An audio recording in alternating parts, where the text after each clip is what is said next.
used appreciative inquiry as a process? No? Okay. Great. It's nice to have no background about it because we are trying to slightly deviate from the original use of the term. So, helps to have no baggage there.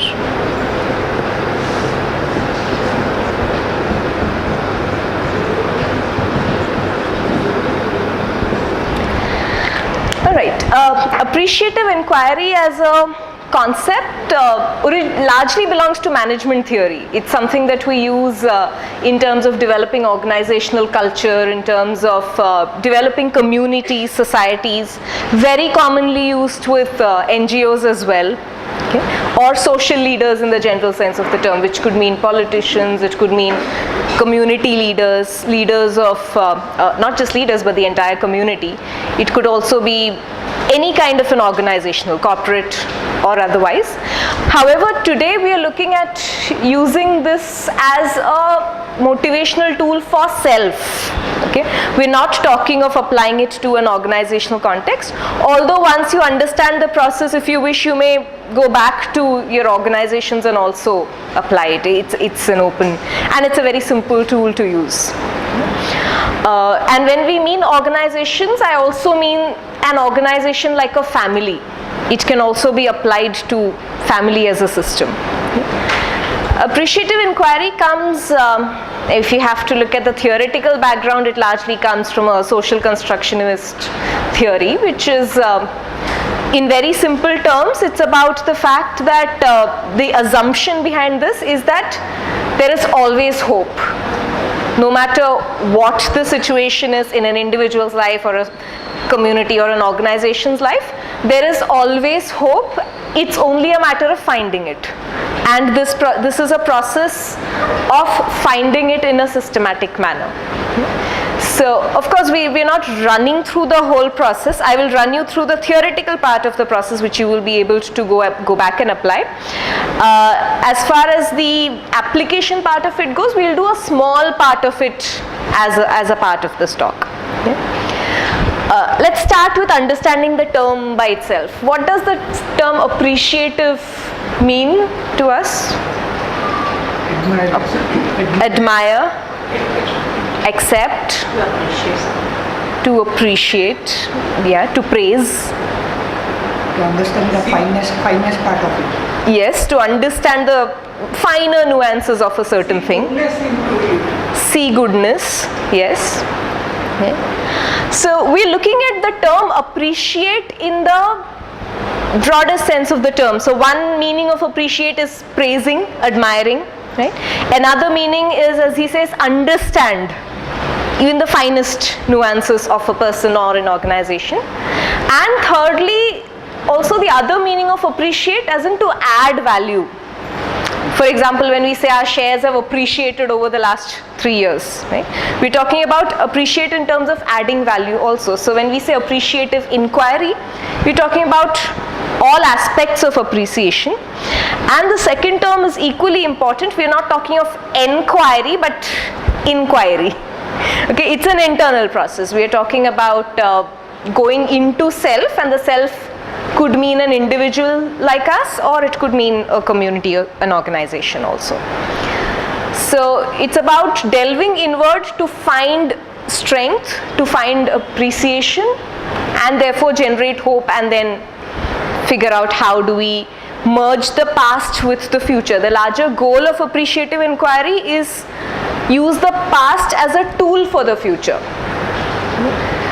Again, a little bit of theoretical background. If you look at various schools of psychology, some schools, for example, the Freudian school, Sigmund Freud, largely spoke about how our past has shaped us as a human being. Right? So he talks about how incidents in childhood, during birth, during the adolescent phase, creates a personality, creates an individual, and therefore our present life traumas or a personality is largely dependent on the baggage that we carry, physical or emotional baggage that we carry from the past. Appreciative inquiry comes from a very different point of view. It comes from a rather futuristic school of thought led by Erickson, And Ericksonian psychology is largely about the fact that what you can do about anything in life is in the future. You can't do anything about the past because that's beyond the control. In the present, all we can do is be aware. You can't do technically anything in the present, in the sense that the moment you start doing, that moment is gone. So the present is always moving. So all we can do is bring in awareness, be aware of what's happening.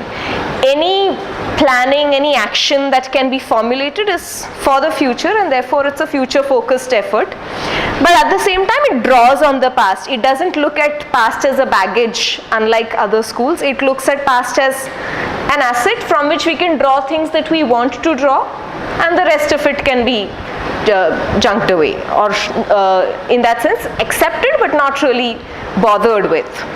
Okay. So AI is, if you look at the management theory part of it, it's a 5-step process. Started off with a 4-step process. The modern use, we have 5-step process. And even in the individual sense of the term, whether we want to use it for our own goal setting or motivational resource, or even as a tool for planning for the future, personally or professionally, we can use the same 5-step process.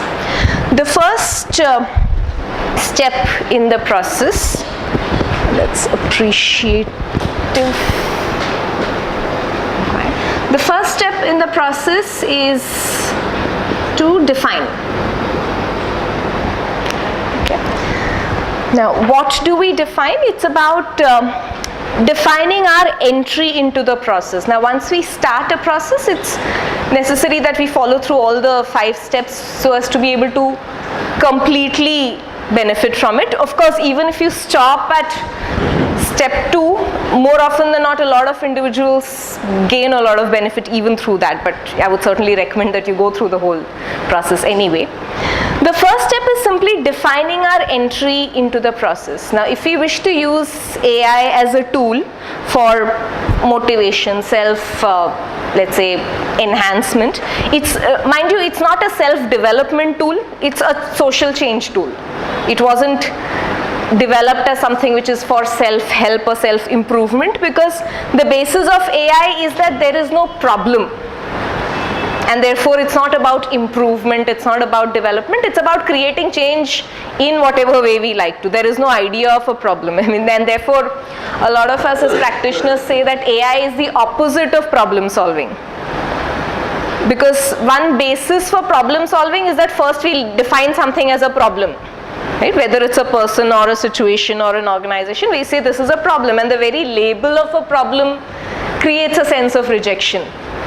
If I have to say that I have a problem, it's about saying there's something in me that's not nice, and therefore it's worthy of rejection, and that's not a great feeling to have. And therefore here we do not really talk of a problem. We simply look at how do we generate hope from any given situation. So when we say we define an entry into the process, it's largely about setting a personal objective.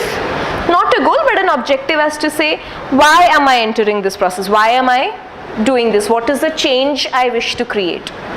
So if you wish to do it at an individual level, the change could mean, for example, let's say I've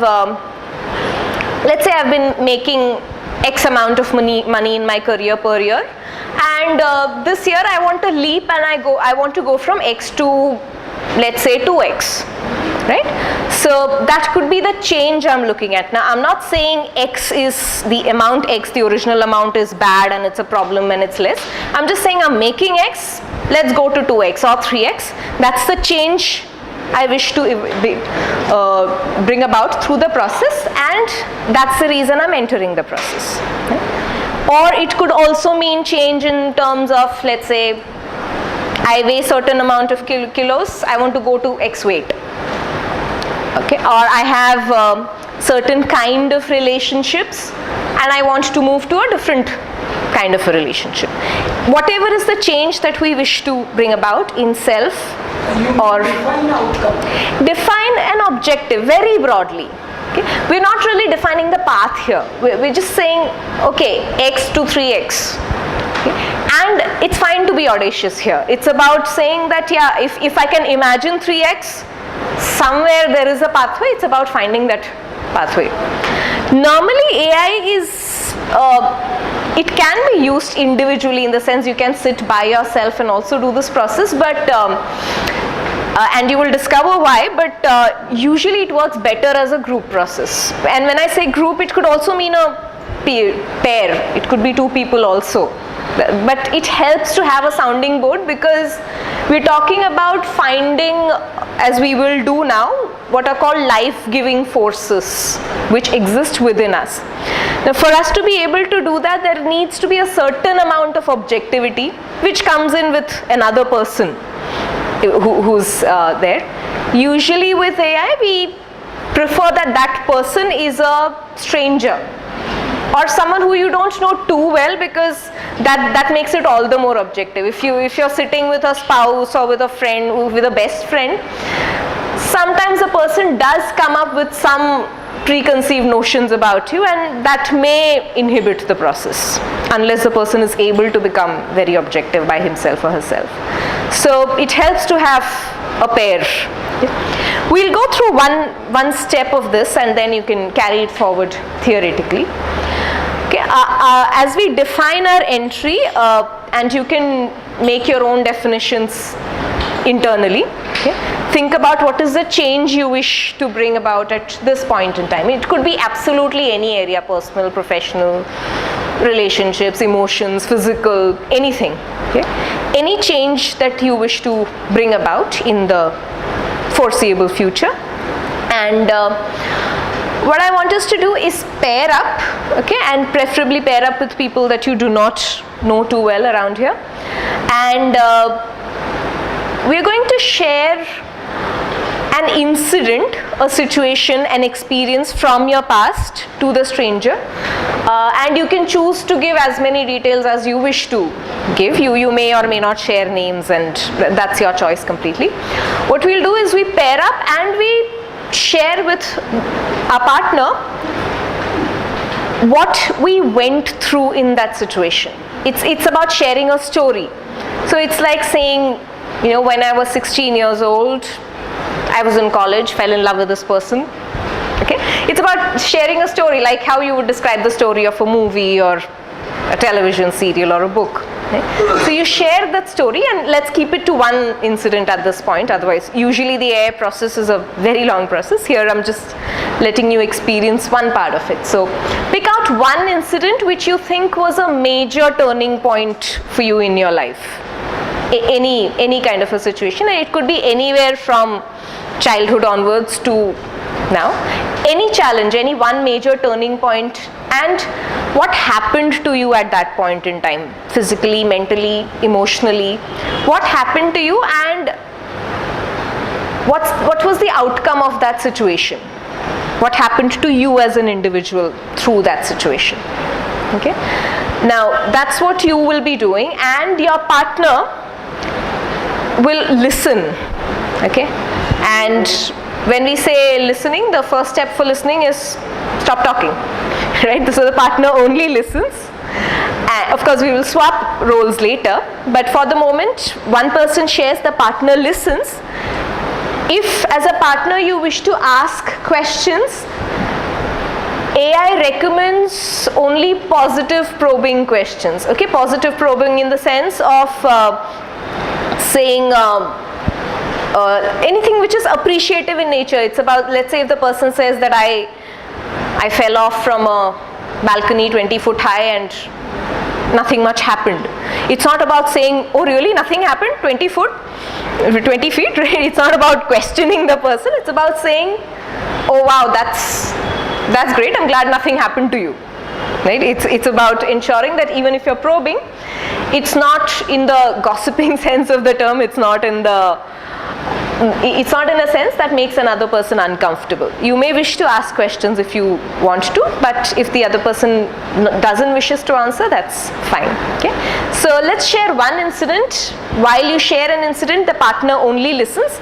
If there are questions, you may ask.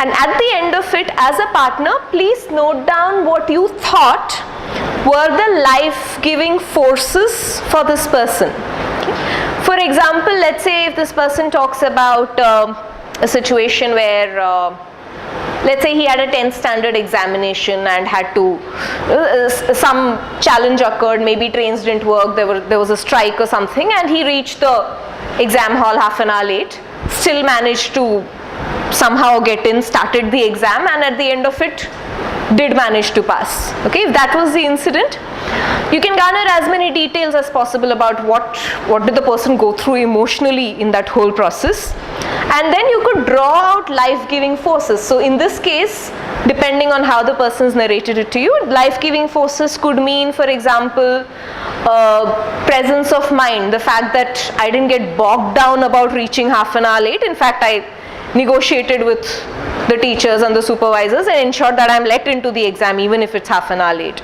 So it could, the qualities, the life-giving force that could come up could be determination, it could be presence of mind, it could be a sense of calmness or confidence about the fact that I can still face it even if I'm late. Okay? So draw up about 2 to 3 what you would call life-giving forces, and you note it down for the partner. Got it? So let's pair up, choose people that you don't know too much or don't know at all, and narrate one short incident. Let's try and finish the process in about 5 to 10 minutes. Yeah.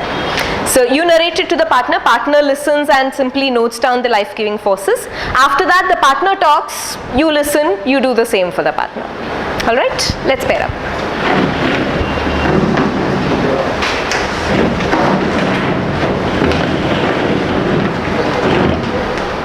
One group will have 3, that's fine, you can move in as 3. Okay, and please choose one short incident. Yes, sir.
Why don't you join?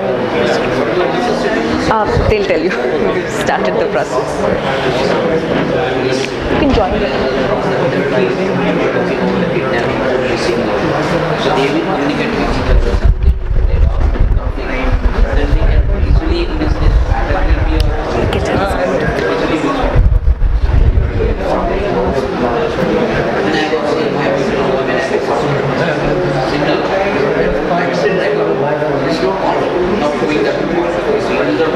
His duty to be the is taking the bus.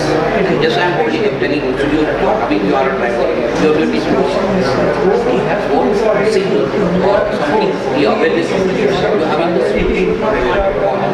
How do you do? I asked him, do you do I belong to petitioning the court. I am the one. That I was not. He was also there. He was saying, okay, you are right. See, I was not aware of that. I am trying to do this duty for him. Otherwise, anything will happen.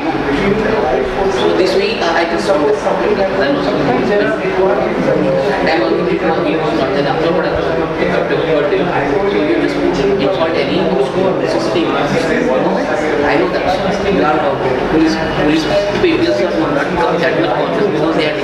That signal is what you know that is casualty. Actually, it is not that passing is not for the shared accident. Indirect see, policemen are wrong band and people not taking right from it. That guy was in fault, but police station, police people serving that no serious. They getting some money in order to something. So the people are suffering from them. So these type of things, you understand why I want to take right.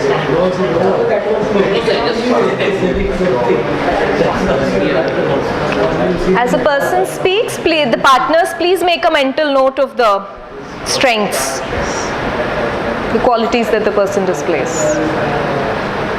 So that accident will be rudely behaving. After that, what is the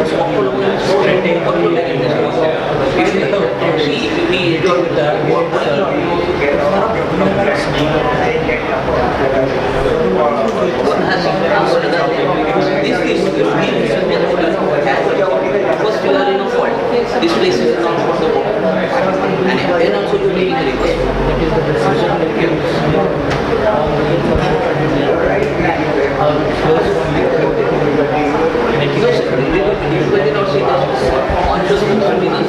Someone on the board police papers are not they show the CCTV by the use of this and the both see the signal incident suffering dangerous address you have to be mindful if there is we must come around it places and anytime anything will happen 24 hours you have to send police people when you sort of that's how you why allowing them don't allow the people to do any office. See, you stand for certain otherwise see this happens every day.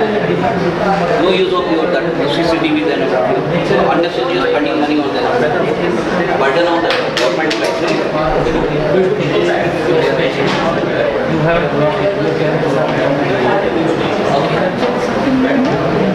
Everyone's shared?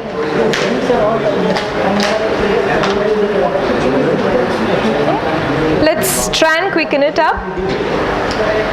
Have both of you shared?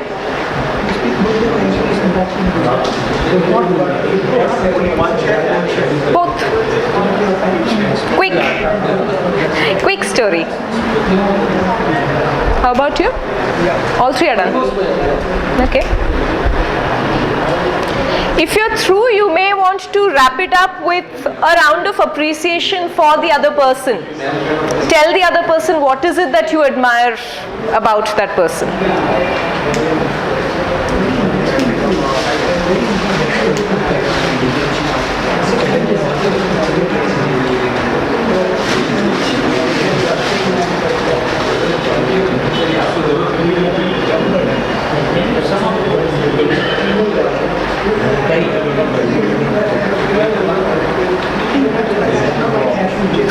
No appreciation?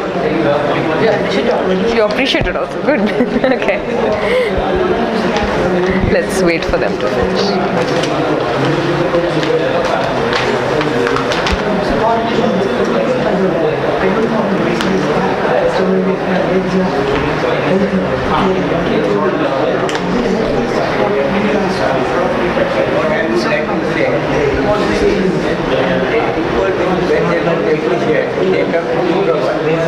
They become? Yes, eventually.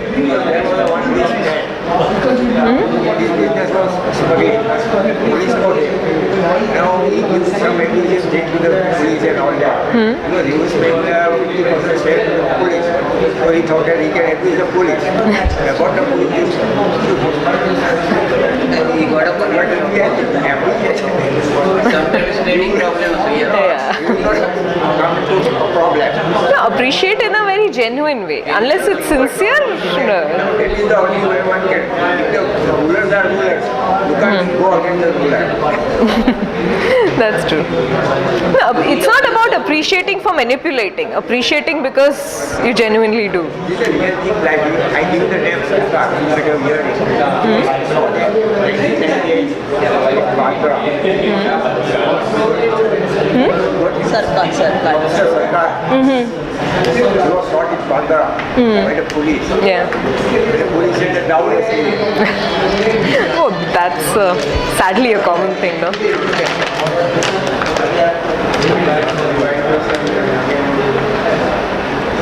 Let's go. Any observations, comments?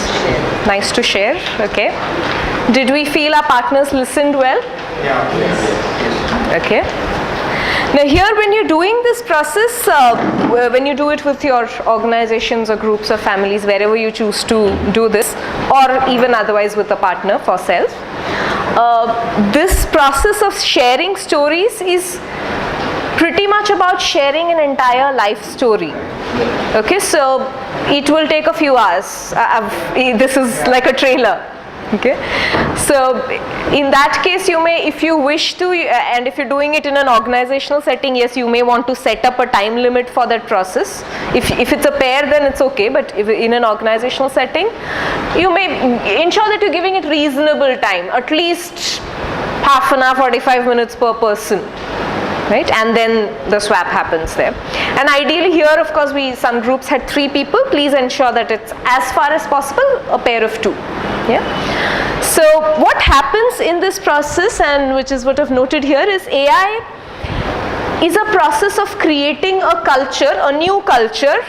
And when we say culture is the environment, the social environment, right? It's about creating a culture through sharing stories, right? So what the person will do at that point, or what you will do at that point, is pretty much share as much as you would like to about your life. Of course, highlighting a few incidents, because then it becomes easier for the other person to bring out those qualities also. So you narrate your story, the partner will draw out 3, 4, 5, 6, as many as possible, what are called as life-giving forces under this term. It's about the qualities that help the person deal with that challenge, deal with that situation. Right? Pardon my interruption, but what do you mean by life-drawing forces? Life-giving forces, yes. And it's deliberately named so because those are the forces which created this particular life for you. The fact that you went through that situation and still you are in this moment alive and well is because something in you gave life at that point. And that could be optimism, it could be determination, it could be physical strength, anything. Good values. Yes, it could be values, beliefs, absolutely anything. But they're deliberately chosen as life-giving forces because those forces exist in you. If we simply label it as strength and weakness, the trouble with the word strength is people very often talk of the alternative of weakness. It's got an antonym. And here we do not really want to look at the antonymous part of it. And we wish to keep the process as hope-centric as positive, and therefore as positive as possible. Because let's face it, our unconscious doesn't take negative instructions. Right? Even if we give it a hint of it, it'll very promptly latch on. So if I say, for example, don't think of a pink elephant, what's happening? Right? Most of us do visualize a pink elephant because that's how our brain is tuned in. So here we call it life-giving forces because you can't find an antonym. The brain stays focused on what it's supposed to do. Right? So this is the first step where no matter, and this is something that you can, if you have enough people to facilitate the process, you can do this in entire communities. If you want to work with an entire, let's say a slum full of people, or you want to work with a big organization, you can still manage this process where you simply pair up people, ask for stories. Then we move on to the second step in the process, which is discovery. Okay. So what do we discover here? We discover the collective life-giving forces.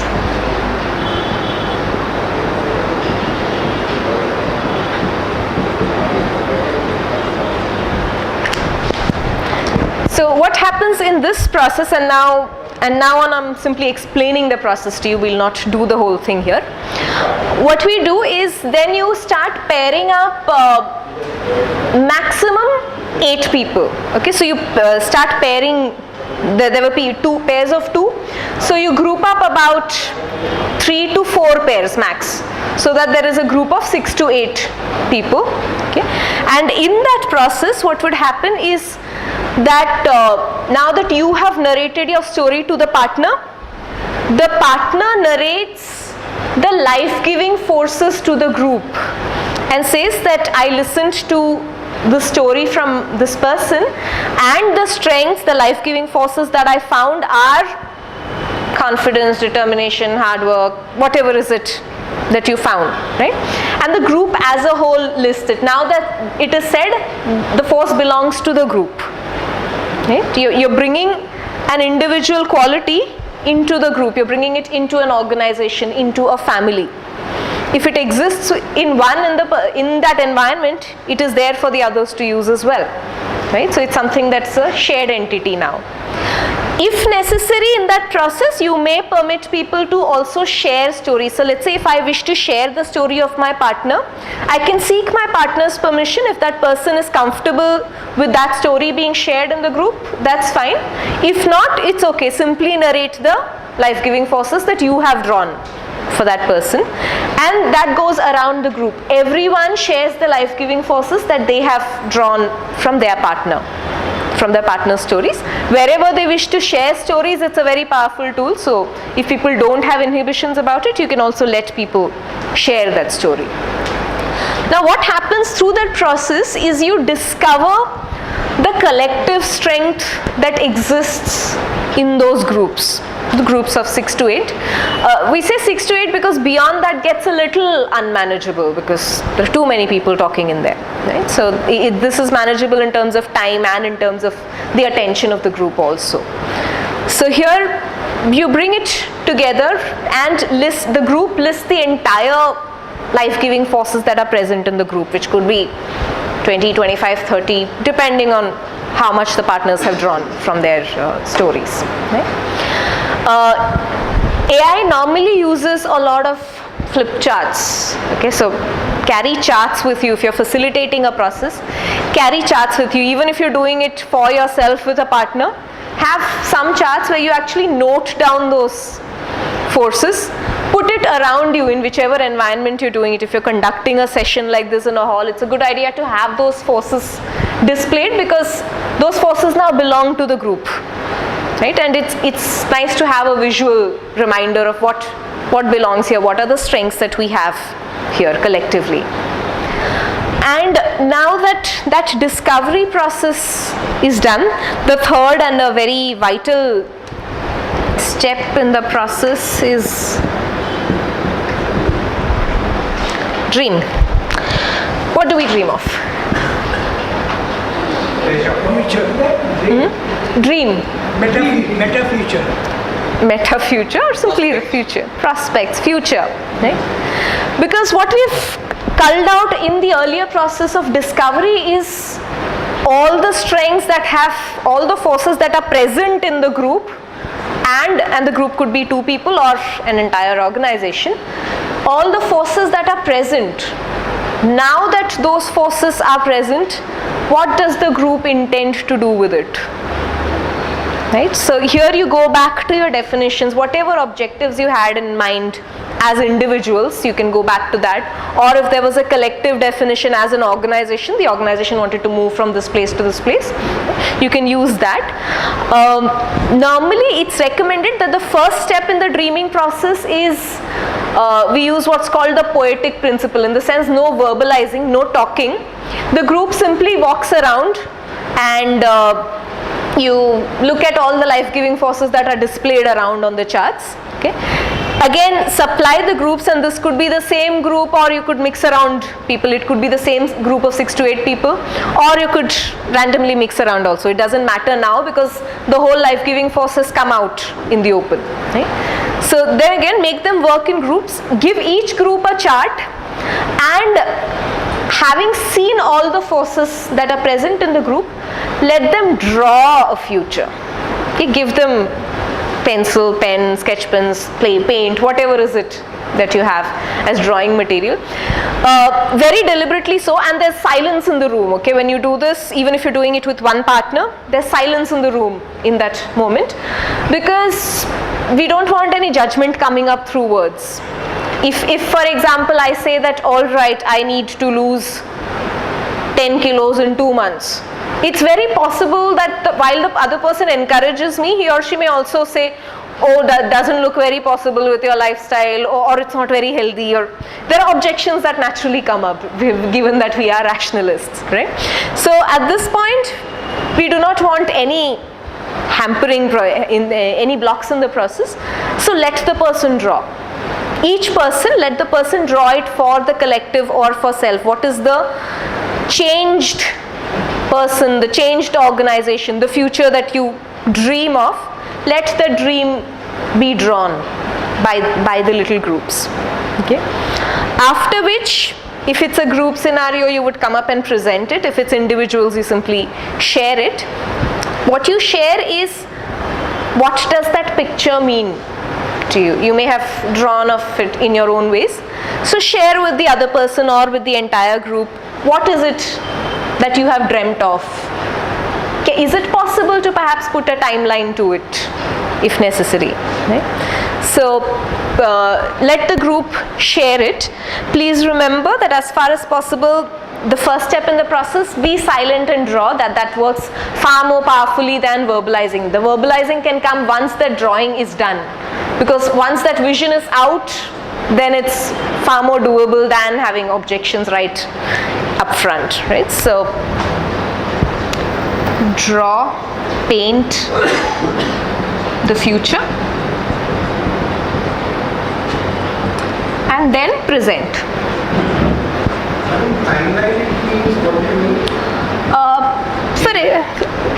Yes, a date in terms of, let's say 3 months, 3 years, put some kind of a target date to it. So this is the dreaming phase, which is a very critical phase in AI, because here there are no inhibitions. You simply draw on the collective strength of the group and say that now that these forces are present, what do I intend to create with it? I intend to create this thing that I have drawn. Right? And no holds barred here. Draw whatever you think is possible, okay, silently. And then we move on to the fourth step, which is design. Okay. Now, what happens in this step, in the dreaming step, is that the group as a whole, as a collective, now group could be a pair, family, organization, as a whole has visualized a future, right? You may wish to actually strengthen that visualization by some kind of a role play if you wish to. If you're doing it with a big group, it's nice to actually strengthen it, reinforce it by letting the group maybe perform that future as a skit, or maybe as a, let's say for example, if the group has said that we as an NGO are going to grow from being present only in Maharashtra to being present all over India. For example, if that's the visualization as an NGO as a group has drawn, what you may do is let the group have a role play where you say, all right, assume that you are now, and the language here is very important, AI speaks only in the present tense, right? So this is 2015 and you are now present all over India, across all states, and you're doing great work. Assume you are the CEO of this NGO now, and you're doing a television interview where the reporter wants to know how is it that you have achieved it. Right? Let the person don that role of the CEO, let the person visualize and be that person in 2015 as the CEO heading a national level NGO, and let the person give out the answers. Let the reporter ask questions about how did you get here, what were the challenges you faced, what has driven you here, what are the strengths you have, and let the person live that future, live that moment. So you may do it through any kind of a role-playing mechanism, do a drama, a skit, a role play, a dance, anything that would work for that particular group, right? And Once that dream phase is really reinforced, then you get into the design. Okay, the dream ideas are now verbally presented, right, at the end of the dream phase. Now in the design phase, what you do is outline it verbally, in the sense have a mission and a vision statement about what does that drawing mean, what does that dream mean, a 1 line, 2 line, small vision statement. Okay, a mission statement saying now I exist because, or now we as an organization exist because we need to do XYZ things, right? Outline the pathway, break that down into goals. So if you're saying that I want to move from this place to this place, this is the vision statement. How do I get there? So if I have a 3-year timeline, let's say first quarter, what am I going to do? Second quarter, what? Third quarter, what? So you make it as specific as possible, so that at the end of the design phase, the person or the organization has a step-by-step process saying, to get to that future that we have already lived through dreaming, this is what will get us there. So now there is a roadmap which says that to get there, I've got to do XYZ things. This month I'm going to do this month I'm going to do this, and so on. Break it up as finely as possible here.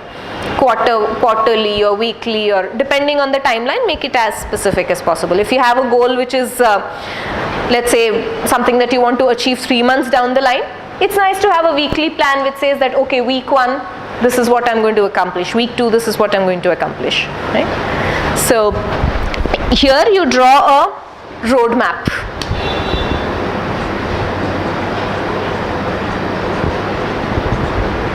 Okay, set a timelines, define your vision statement and goals.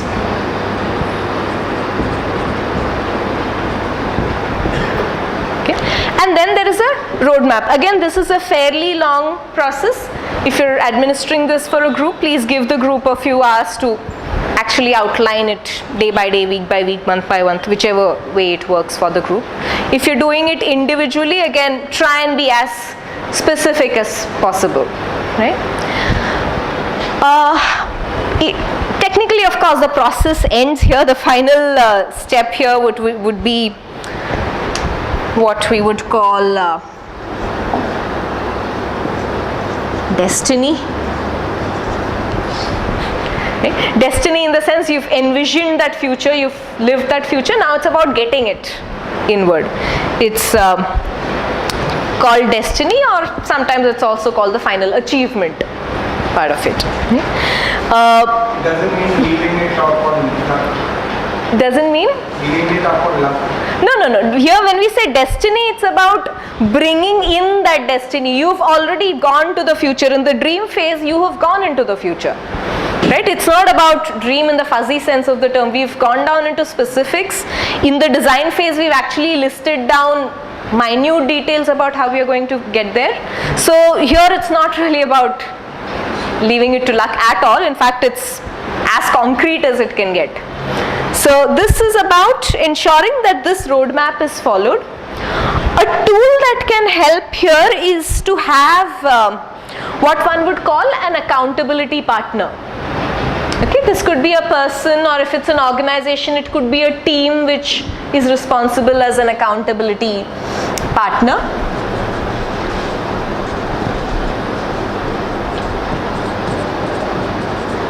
What do we mean by this? Yes. Someone who, let's say I say that, all right, my dream is lose 10 kilos 2 months. Okay, and through the design phase, I have mapped up details about saying, okay, week 1, this is what I'm going to do, this is what I'm going to eat, these many hours of exercise, right? All of that, I've outlined that in detail. An accountability partner is a person who has a copy of that roadmap, and a person that you choose very willingly to report into and say, okay, week 1, this was what was supposed to be done, I have done it, or I have not done it, whichever way. And the accountability partner can ask you question about why have you not done it. He can pull you up and say, not done, you have to compensate next week. It's not really a AI concept, but it helps to make that destiny phase far more effective, because it ensures that you're on track, because it's very easy to be off track when you're talking about such challenging issues. So it helps to be there on track, have somebody who's actually got that full roadmap and says you have to do this, no way you can't. So it helps to have some kind of a partner, especially if you're doing this individually. Do try to have one person as a partner and who ensures that the commitments are met. Right? So that's in general the AI process. We have really condensed it at the moment, but if you're doing it completely, even if you're doing it as an individual, please give yourself a day. Because when you're talking about sharing life stories and really drawing out a roadmap, it's not something that should be done in a hurry. So, and of course, if you're doing it for an entire group or an organization, ideally do it as a workshop, perhaps a couple of days where the people are focused into doing only this and not really getting distracted by work. Yeah. So, to summarize, some basics to remember: one is AI permits only positive probing when stories are being shared. Okay, no criticism, no comments about how is that possible. You accept whatever the stories are, we accept. Okay, even if sometimes we happen to know otherwise, we still accept the story because the person is sharing it as a need, or that's his or her perspective. So we accept whatever comes up, no judgments there. Second thing is, remember, it's not a self-improvement tool, it's a change tool. Right? So we are not talking about existing weaknesses, we are not talking about existing challenges, we are simply focused on the future and saying this is where we need to get, now let's figure out how. We are not talking about what we don't have. Right? And to summarize it all, AI is known to be the language of hope. Okay, so all we are going to be talking about through that process is present tense and possibilities. We're not talking about what happened in the past and what went wrong. That's not really the point here. It's about saying that, all right, let's bring the future here. How do we do that? That's the end goal of AI. So that's from me. Questions? In the first phase, you said you defined the word appreciative. Yes. You said